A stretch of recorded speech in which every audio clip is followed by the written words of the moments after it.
Russians. The truth of the matter is the Russians are going to sell all that gas to someone else and all their oil, and they're going to burn it like Billio.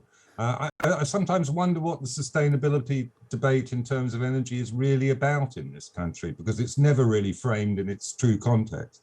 Let's talk about some of this morning's stories now with Will Self, author, journalist, political commentator, and Baroness Nicky Morgan, the former Secretary of State for Digital, Culture and Media, and former Secretary of State for Education as well. You can join this conversation by texting us 87222. Start your message with the word Times. You can tweet us at Times Radio or email us studio@Times Radio. Energy first. Asma's just been talking to Steve Swinsford, who wrote that story for the Times this morning about planning for possible blackouts. Nicky, if I could start with you, because of course you've been around scenario planning in government. It's the logical thing for a government to do when faced with this kind of extreme situation, to put in place plans for what could be a very nasty thing indeed, blackouts.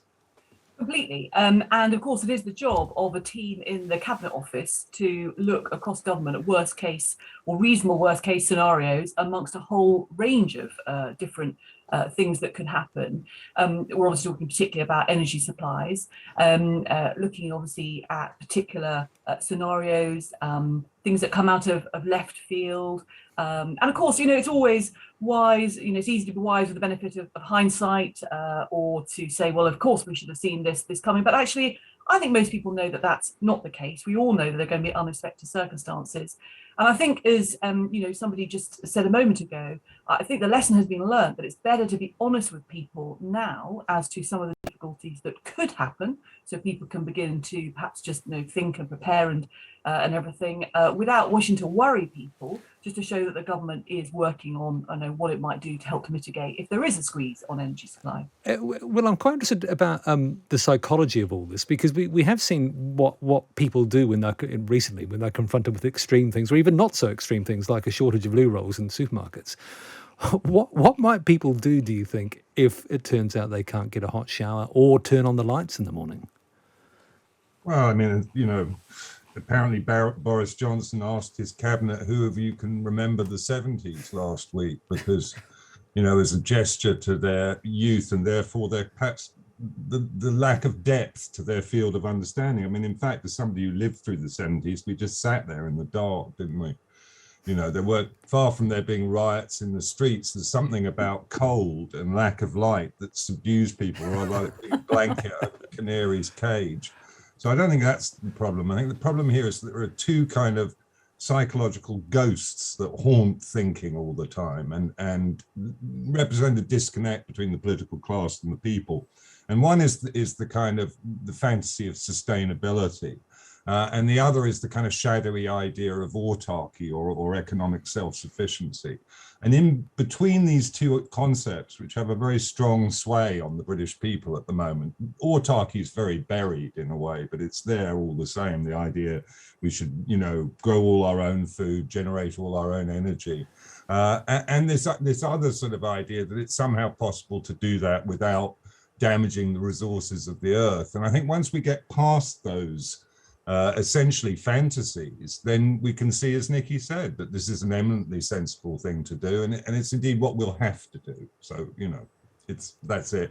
Will there be riots in the streets? I very much doubt it. Well, I suppose you can't run out and steal someone else's electricity. Well, at least perhaps you're an electrician. But I think that's a very good point, isn't it? The government is quite happy to espouse two points of view at the same time: get away from hydrocarbons, but provide incentives for investment in the North Sea just in case it comes to it. Look, I mean, I think that is the challenge at the heart of a number of issues facing the country. An ageing population is another one, for example, but energy supply.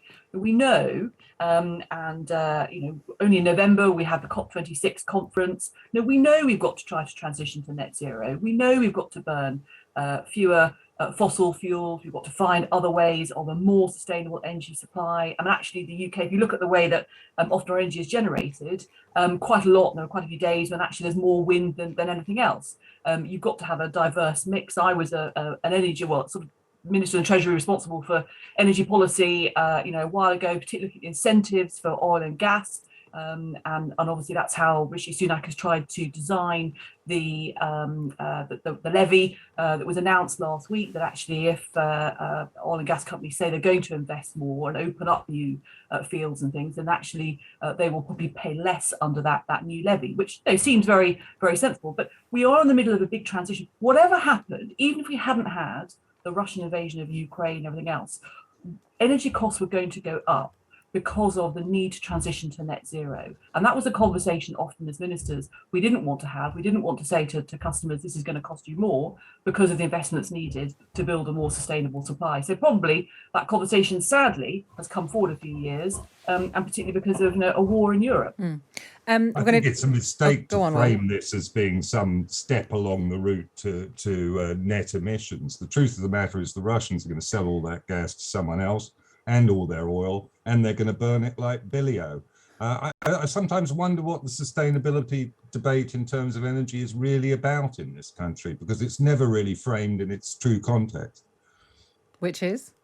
Which is the world, not Britain, and not virtue signaling of some kind. There's, politicians, and I'm sorry, Nicky, you belong to the class, constantly talk about our transition to net zero. But what's the context for this? World emissions.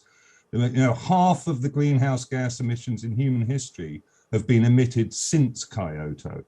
Okay, the war in Russia will mean many, many more greenhouse gas emissions. So I think sort of chuntering on about transition to net zero is a bit sort of, I don't know, it just makes no sense to me at the moment. Okay, Nicky, quickly on that. Well, I'm sorry to hear from Will, but I mean, I think it is a thing. I mean, the fact is we have got to get down emissions. We've got to find more sustainable ways of generating energy. But I mean, that has been stymied. I mean, Will is right, which is to say that whether you're talking about the invasion from Russia or other things, there are going to be more emissions. And we can see, for example, even in COVID, we were all very good at recycling, and suddenly all these masks came along and everything else, and we stopped being so good at recycling, for example. So, events will happen which will unfortunately stymie trying to live in a more sustainable way. But governments around the world, and I also take Will's point, this is a global issue. It's not just about the UK, but the UK can play its part. Okay, we're going to move on because we've got at least 3 other issues that we want to get through, and we'll do that in a moment. This is Breakfast on Times Radio with Dominic O'Connell and Asma Mir.